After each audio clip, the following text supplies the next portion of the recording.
Hey everyone, welcome to what is hopefully the final video in this Atari repair. In this video we're going to take a look at how the RF to S-video / composite video modification actually, what you need to do to get it to work. Before we jump into that, I just wanted to point something out here. I had mentioned in a previous video that there was no audio coming out of RF, and I found out why. There are two connections that have been cut here, two leads in the circuit board, there and there. They've been cut, and I found some old video mod on the internet for the Atari 400, where you would cut these leads to install a switch, so you could switch the audio between going to RF or going to S-video. I don't care about audio going to RF, so I'm just going to leave this the way it is. It just appears that somebody at least started a video mod on this Atari at one point and then abandoned it, and that's when I picked it up. So we're going to concentrate on this area up here. I'm just going to put this down. This is where the video mod happens. As I mentioned before, these resistors are going to add to resistors that are on the other side to get the video signal to a level that works for S-video. If you're going from only to S-video, you need to install the resistors, and this is a short here between these two pins. And then you're going to use, and let me zoom in here a little bit. There you go. You're going to use these pins for the chroma and these pins for the luminance on your S-video. So there's two ground pins, a luminance and a chroma pin on an S-video plug, and that's where you would connect all that. For composite, you basically wire the chroma and the luminance together, but in the modifications that I saw, you're always supposed to add a capacitor on the chrominance side, a little ceramic cap. It's recommended that you use a 141. That's 470 picofarad. I didn't have any, so I used the closest thing, which was a 151, which is 150 picofarad. And I already did a quick test with this, and the video output looks great. So your mileage may vary, but it worked for me. So the capacitors for the video mod are a, let me see if I get this right. Just looking at my notes. That's a 500 ohm resistor, a 250 ohm resistor. You short these leads, and I just used a pin from a leg of a resistor. I just soldered it in place. And then a 125 ohm resistor. Unfortunately, I couldn't find these exact values. So for the 500, I used a 510. For the 250, I used the 270. And for the 125, I used the 120. And again, the video output, at least to me, looks acceptable. And again, I'm just at a later date, I'll probably try to do a fancier mod for the Atari. Right now, this is just me trying to get it to work so I can play some old games. So once those resistors are in place, if you're going to do S-video, you're good to go. You just need to solder the chroma pin, the luminance pin, and then ground. I'm going to use this here, and you're good to go. If you want to use composite, you wire the ceramic cap to the chroma pin, output little lead goes over to luminance, and then this is going to be the center pin on the video cable. That's going to be the outer ground pin on the video cable. And then for audio, it's just over here. That is the audio tap. So I'm going to put the center pin on the audio cable here, and again, I'm going to connect ground over here.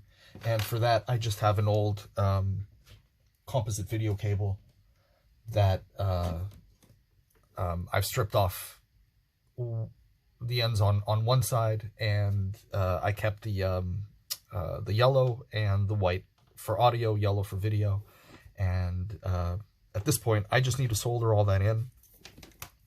And what I'm actually going to do is the Atari video board. I don't know how well you can see it. Sorry for the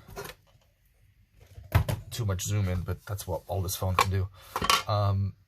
there's a on the bottom metal sheet for the Atari, there are a couple of holes that align with the plastic of the cartridge slot, and then there's another hole here which is meant to adjust this pink-red thing here. I think it's a choke. From what I found on the Atari service manual, it's apparently to control something on the sound oscillator. So I've never touched it. If I ever have to adjust it, I'll have to take the Atari apart. But I think that's something I can live with. I'd rather have the cable go through here and not have to make extra holes in any of the Atari. I'm trying to keep stuff as as original as possible. So I've already actually measured this, and the cable between the bottom plate and the box does fit really well. I'm just gonna bend it over and it will come out and go under the Atari and then out the back of the Atari. I just have this cable pulled all the way in because I'm soldering the other end onto the motherboard. And I'll do that now. I'm actually going to pause the video and take care of that and be right back with the next steps. Okay, so everything is soldered in. We have the video cable here, both ground leads wired together, and I want to make a correction.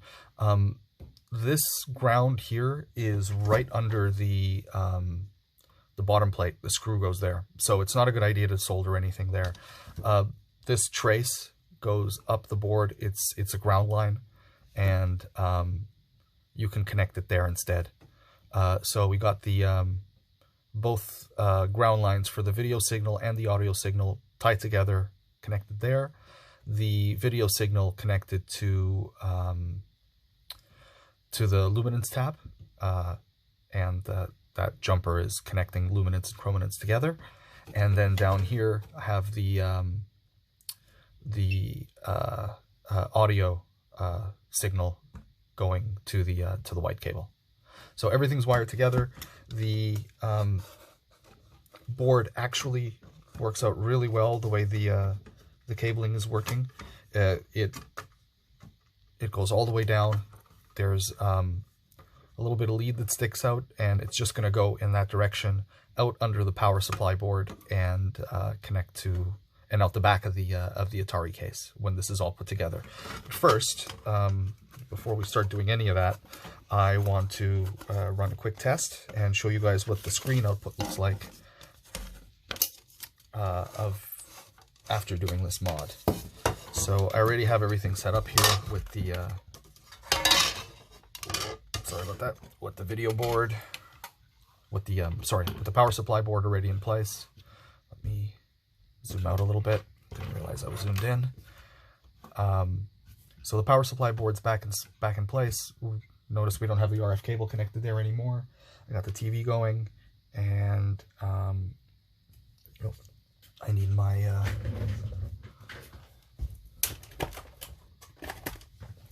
my Q-tip trick to hold the switch down.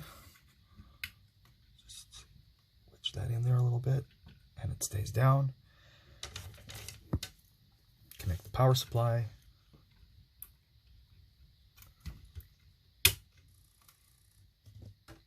And it's on, and it booted into MemoPad, and I'll show you what that looks like.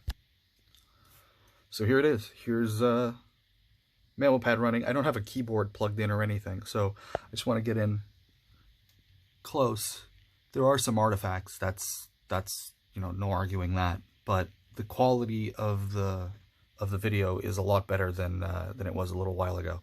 Let me put in a Donkey Kong cartridge and show you what it looks like.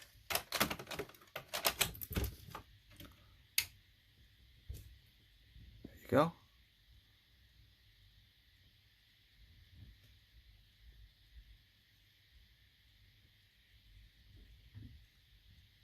So that's, for me, that's super acceptable. I'm going to be very happy with this quality of video for a long time. The audio is also working. I'd have to plug in a joystick to get it going. Actually, give me a minute to do that.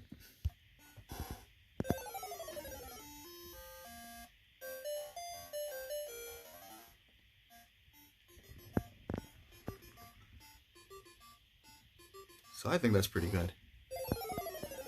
So I'm going to pause the video and start putting this box back together, and I'll be back in a sec to show you what that looks like.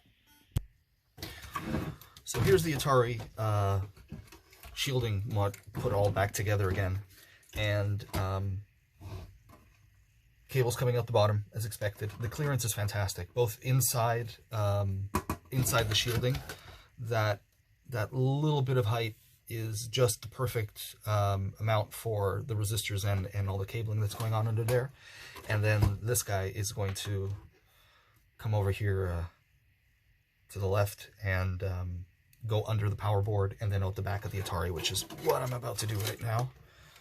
Put that in here, just leave that over there. And this is the bottom of the Atari. One thing I discovered after the fact, but is kind of good news, is that these just squeak through the hole. Or else I would have to undo stuff and resolder it with the wire in place, but these will just make it through there. Come on. There we go. So,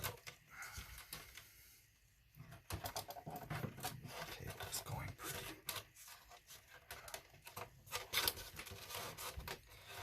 And again, this is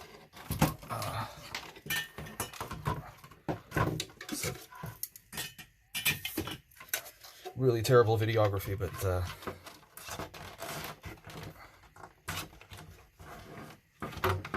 alright, so there. Atari is in place. This cable's got a little bit twisted up. Let me fix that. There, perfect. It comes out from switch the lights over here. Comes out from underneath the shielding. It actually the shielding isn't directly on the very bottom of the Atari.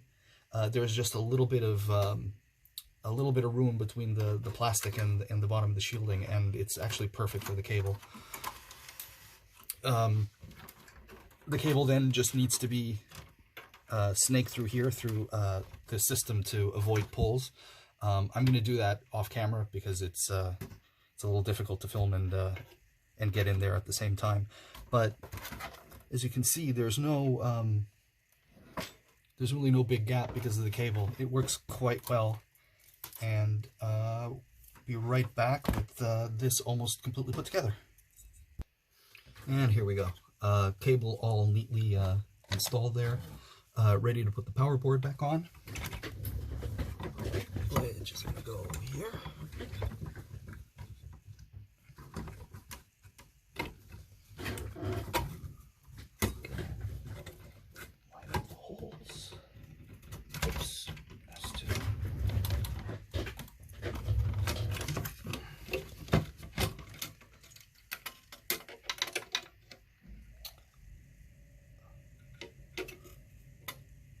Oh wait, I see what I did.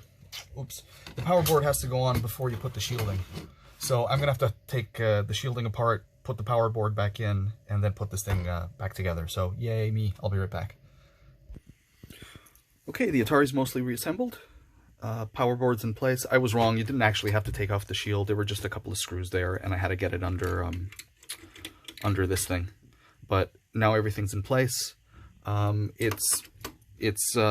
It's a good fit. The extra cabling coming out from underneath actually works pretty well, and it comes out the back of the Atari just like you'd expect. Put the original speaker back in. Everything's put back together. You can put in Donkey Kong